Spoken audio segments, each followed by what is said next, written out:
Before becoming the newest voice in hip-hop with a wavy flow, undeniable melodies, and bouncy anthems, full rapper Luh Tyler was born Tyler Meeks on February 18, 2006 in good old Tallahassee, Florida. Now, growing up the youngest of three siblings with two older sisters and what he refers to as a good family, well, Tyler was initially on course to become a professional athlete thanks to his ability to excel on the basketball court as a point guard. Good basketball, everything for real, yeah. Chilling. Mostly disinterested in school, however, well, Tyler remembers vividly not wanting to go to class. Now, to get out of doing so, well, he used to fake being sick on a regular basis so that he'd be redirected to his grandma's home, which is exactly the spot he came to realize that he was never going to work a regular 9 to 5 in his life. Now, he described this moment of an epiphany, telling XXL, "I'd be looking at my grandma, I'm like, you don't never have to go to work, grandma. You retired. I'm trying to be like you." In that moment, well, Tyler's grandmother, she had absolutely no idea that this little kid, that she often played modern country music like Darius Rucker's Wagon Wheel for, whoa, try and say that 3 times fast. Well, this kid, he was already deep into the process of forming his own musical skill set. And by the time Tyler was in middle school, well, his love for Florida's hip hop scene, it had already begun to take shape.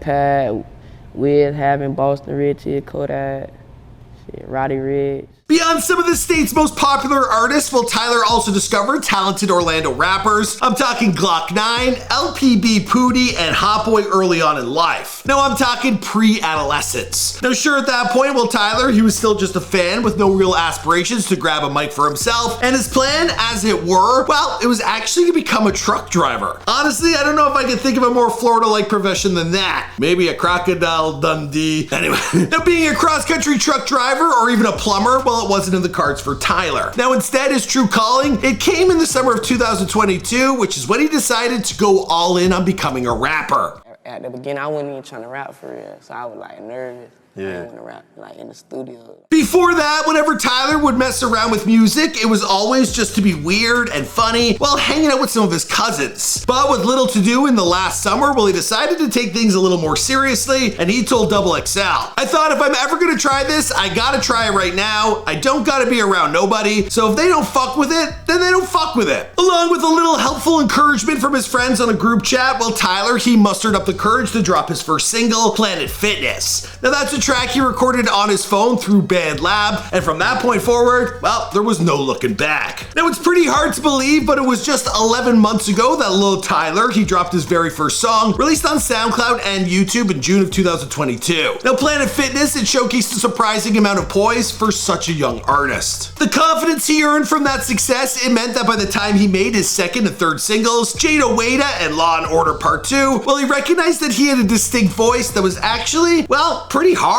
Being as young as he was, well, it's not exactly a surprise that 2 of Tyler's first songs were odes to his biggest celebrity crush and one of pop culture's most prominent television series. But out of those 2 songs, well, it was Law & Order Part 2 that really broke open his career. In part of a love letter to his hometown of Tallahassee, well, this single is an interpretation of Detroit rapper Deez's single Law & Order that includes shout-outs to everything from Florida State to the Waffle House, and it proved to be the perfect introduction point for audience to Tyler's young player persona. Now, in a very short period of time, well, that song had spread around Florida and over the internet on its way to becoming a massive viral hit. And part of its success stemmed from the song's Triller video being posted to the official Florida Promo Instagram page. Talk about putting on for your home state. And also, talk about Triller. Does that thing still happen? People are on there? I thought that whole app was fake. Anyway, before he could absorb everything that was happening, well, major media outlets like DJ Booth, well, they began touting Tyler as one of the next top 10 rappers that you should know about. Well, Stereo Gum, well, they called him hip-hop's best new rapper. But perhaps the most surprising thing about Lil Tyler's music is that for the most part, well, it's all good, clean fun. Take, for instance, his late 2022 track, Backflippin', that was bolstered by a music video featuring Tyler literally backflipping into Miami. Literally backflipping into Miami waters, as well as co-signs from some big-name artists. I'm talking Jordan Ross, Chris Brown, and Kalani. Out of his entire catalog so far, well, the only song that would qualify as as menacing would be Poppin' Shit, featuring gritty Atlanta rapper Anti-Menace. Now for the most part though, while Tyler purposely steers clear of violence in his music because, well, that's not something he really wants to represent. He told XXL, I mean, the street, it be around you, but a lot of people be trying to glorify it, and I ain't gonna lie to you, that's not what it is. For real. There's more ways, better ways to live legal ways. In other words, instead of rapping about drugs, well, you're more likely to hear Tyler dropping bars about keeping an eye on his money rather than spending it recklessly like a whole bunch of old school MCs might have. But the craziest part about Tyler's story might be how 3 songs into his career, well, he returned to God B High School as a conquering hero in his junior year, only to eventually be forced out. Walking through those halls, well, Tyler could hear the other students playing his music frequently, but eventually some of the teachers, they became concerned that his fame, it was actually turning into a distraction. The school,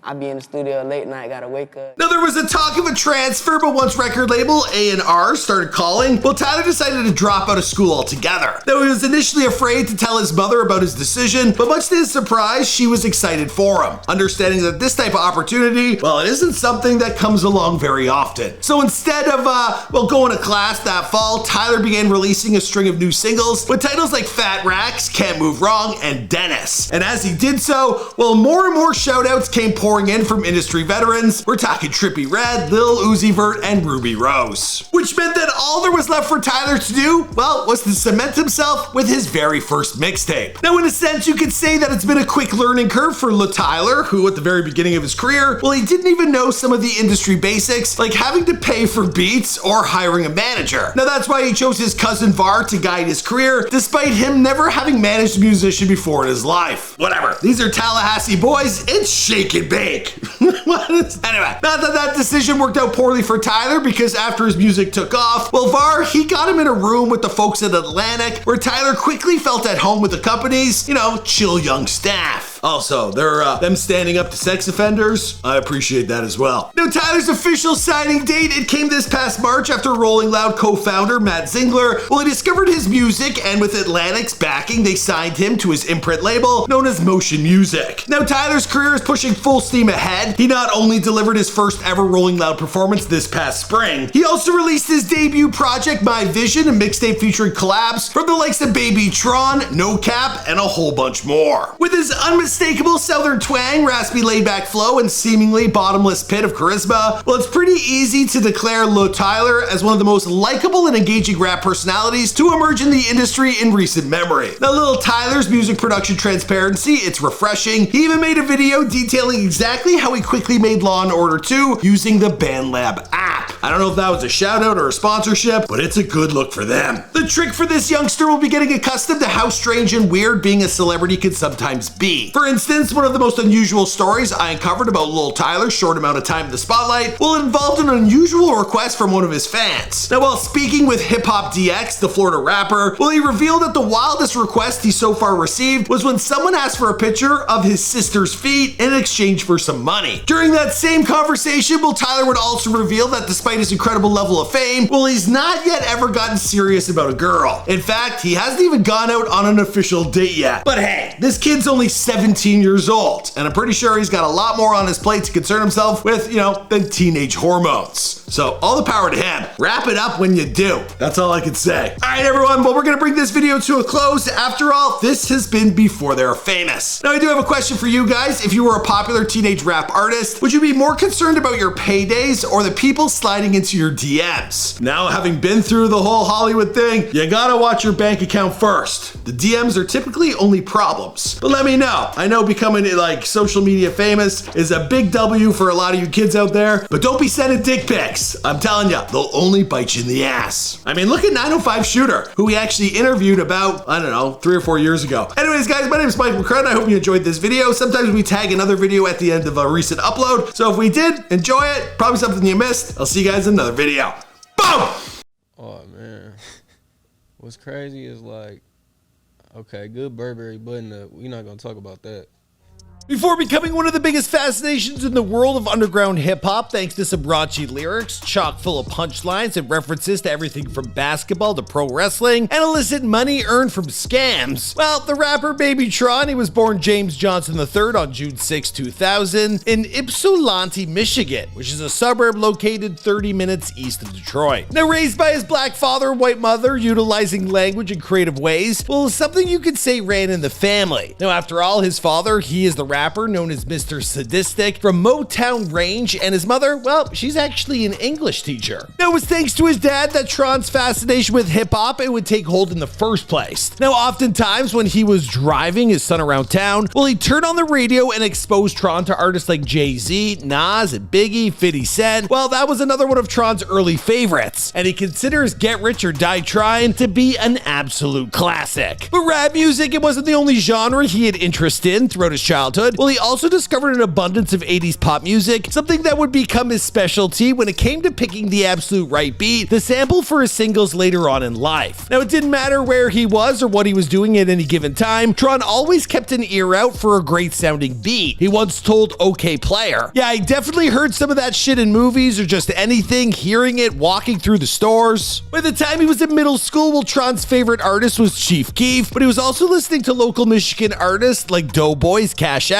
and Bread Gang. Now, that was also the age he decided to come up with his own stage name. So to be honest, well, there's no big secret or anything behind his moniker. And, well, no, it's not influenced by Megatron from Transformers, which was my guess. I love them Autobots. He just wanted a cool handle to be known by, and soon as he started rapping around the age of 12, well, his friends began referring to him as Baby Tron, which, just seemed to fit the bill. But before his desire to rap would truly take hold, well, Tron flirted with the idea of becoming a professional basketball player. Now, he was always part of his school team, and while he wasn't quite old enough to remember the most recent Detroit Pistons championship from 2004, well, that franchise's success during his childhood, well, it played a big part in his love for the game. It's just like, I was never no real hooper because shit, I was never 6'3". Now, unfortunately, well, disagreements with his coaches in high school, they would lead to him leaving the team and dropping the sport. Now, what's ironic about the whole situation is that Tron, well, he would still become the most famous young person to ever represent his hometown outside of being an up-and-coming Memphis basketball star known as Imani Bates. Now, Imani and Tron, they both attended Lincoln High School, where Bates won a state championship in 2019. That's the very same year that Tron graduated. Now, in those halls is where Tron, he formed his group of close friends and collaborators alongside Stan Will and TRD. Now, we informed Michigan Live that what made them click was so instantaneous. He stated, "We were just different, at least we felt like we were different from the people who went to that school. We made a rap group, just hung out in our little circle." Starting in the 10th grade, while Baby Tron and his friends began pumping music out of the makeshift recording studio in Stan Will's bedroom closet. Now, shortly thereafter, well, they uploaded their stuff online and they became part of the growing rap scene in Detroit. Now, initially, a lot of their lyrics followed in the footsteps of scam rap artists, making music about hacked VPNs, stolen credit cards, and other fraudulent activities. Think of it like the Gen Z answer to the street hustles of the 80s and 90s. Now, it's also not something that Tron is ever embarrassed about. In fact, he told Rolling Stone, "That's where I came from, scamming. So I still talk about it. It's like an origin. It's like me. I can't change me." Now, in all honesty, though, being labeled a scam rap artist is a bit misleading when it comes to Tron, because a whole lot of his music displays his incredible expertise in everything from sports to old movies, to finding creative ways to tell you that your partner probably isn't as interested in you as you think you are. In other words, well, scamming is just a small part of his personality. But back in 2018, well, it was front and center when Baby Tron and his crew, well, they dropped the first music video, Game Breaker. Now, after recording and releasing the song in senior year and getting a warm reception from friends, well, Baby Tron kept pushing and eventually began branching out on his own, making solo music while remaining an active member of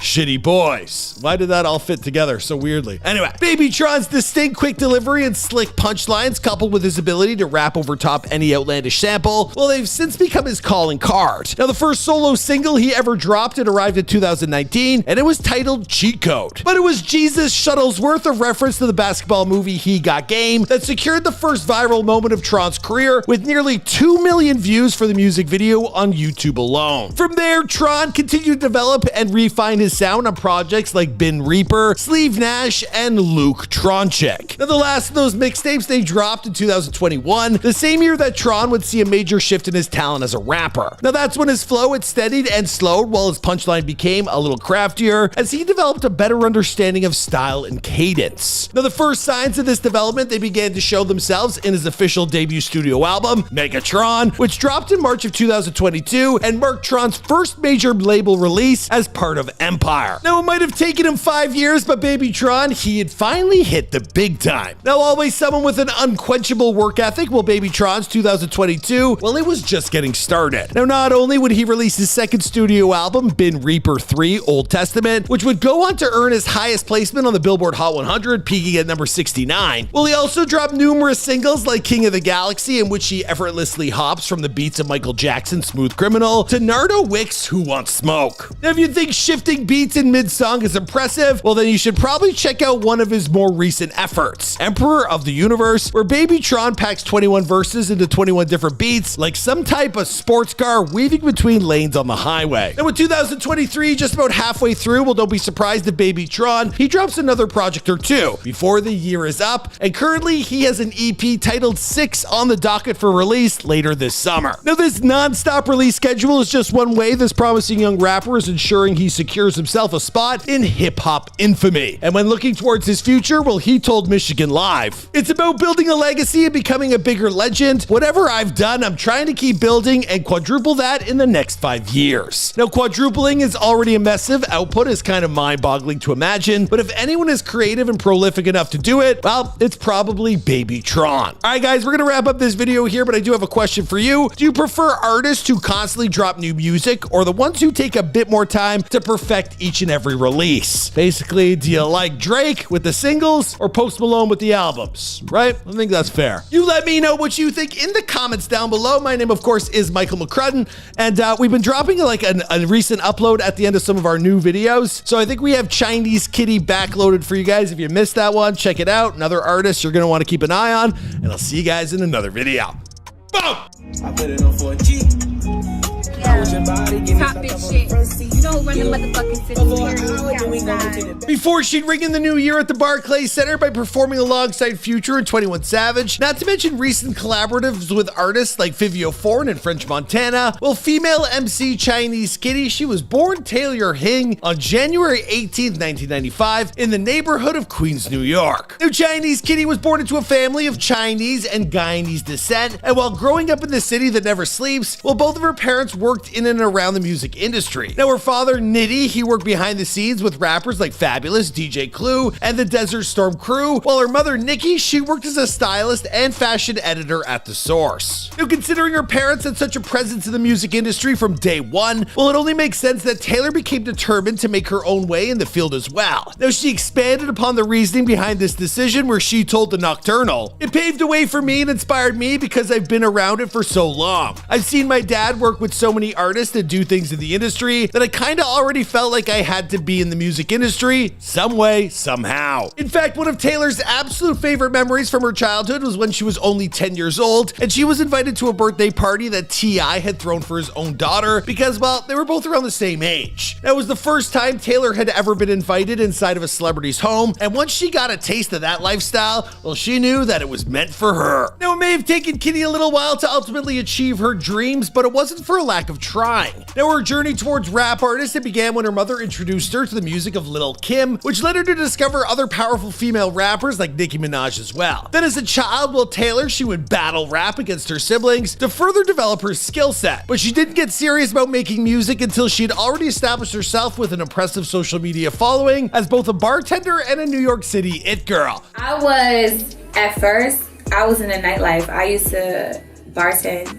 So I started out in like a club called Starlets that a lot of people know. From there, well, Taylor, she entered the industry as a model and she transitioned in music videos, appearing next to artists like Young Dolph, Fabulous, and Ludacris. She also popped up on the cover of the August 2015 edition of Smooth magazine. Now, by that point, well, her interest in modeling, it had began to wither, and following the birth of her son at the age of 20, well, Taylor became determined to finally accomplish her lifelong goal of becoming a rapper. Now, Taylor Hing, she joined the cast of Love and Hip Hop Hop Miami in season 1, she appeared alongside her mother. The two women, they went respectively by the monikers of Chinese Kitty and Chinese Nikki. Now, Taylor had actually dreamt that nickname up for herself as a social media handle at the age of just 16. Now, for those of you wondering, well, it's based off of her Chinese heritage and her love for an eyeliner that she used to use that people said, well, it made her look like a cat. Now, for most of that season, well, Kitty was caught in a crossfire between her castmates Gabby Davis and Shay Johnson, while her mom did what she could to help her daughter out. At certain points throughout the season, well, Kitty would also team up with Lil Scrappy to kickstart her music career, which began with the release of her 2018 single, On Me. But it was the single she'd released a couple months later, titled Kitty Walk, which was a remix of Rich the Kid's Plug Walk that really earned her some rave reviews. Heeding her mother's advice and motivated by the similar rise to fame of superstar Cardi B, well, Kitty decided to drop out of Love and Hip Hop Miami after the second season so that she could focus the bulk of her attention on her music career. On top of all this, she also decided to be finished with the bar scene. She explained to the Nocturnal, I was like, I can't live in the same lifestyle, I can't go bartend, I can't go do these things. Like, it's not cute being just a cute face anymore. I wanted to put my foot down and go after what I really wanted in life, and that's why I decided to do music. Fed up with the nightlife, well, Kitty used the industry connections she had made during her run on television to do a little maneuvering of her own. Now, she set up her own studio sessions, she started working with a manager, and she reached out to producer Hitmaker, which is also how she ended up on the remix to his track Thought Box, alongside Young M.A., Dreezy, Dream Doll, and Mulatto. Once these releases helped push Chinese Kitty into the public eye, well, she unleashed her first mixtape, Kitty Bands, in October of 2019. Now, that was a project that was well enough received that it wound up earning her an invite to Rolling Loud, which happened later that summer. However, once quarantine struck, well, soon afterwards, well, Kitty would have more time than ever to think about her craft. Now, the end result wound up becoming her debut studio album titled SMD.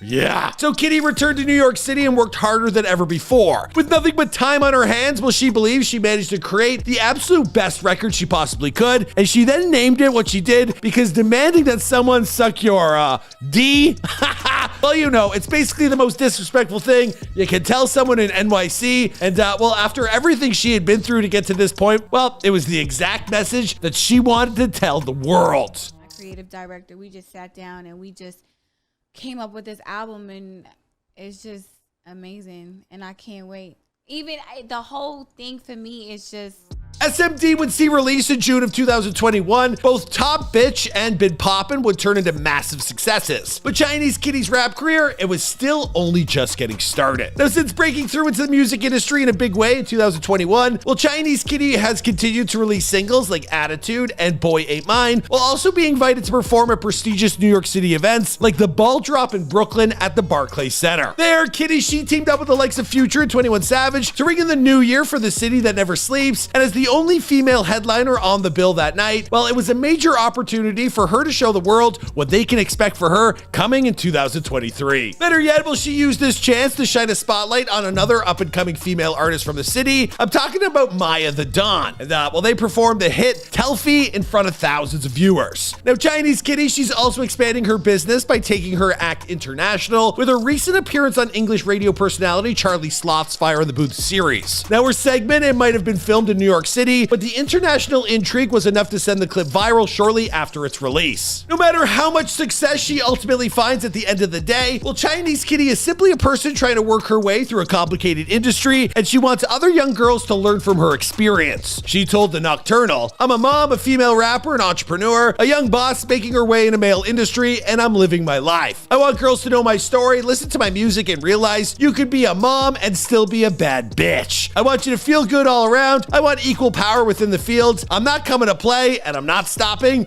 I'm going to keep going. As for where Chinese Kitty's journey in the rap game ultimately takes her, well, I guess we'll have to wait and see. After all, this has been before they're famous. Now, before I leave you guys, I do have a question for you. Given the choice, would you rather be a reality television star or a rapper? For me, I feel like reality television's got a bit of an allure. I mean, you go, you film the show, then you get to watch it at home, and you know people are going to watch it. Putting out music seems a little more, you know, maybe the album hits, maybe you got a single on there, but if you don't, it's almost game over. So yeah, reality TV probably pays less though, just my opinion. Let me know your thoughts in the comments down below.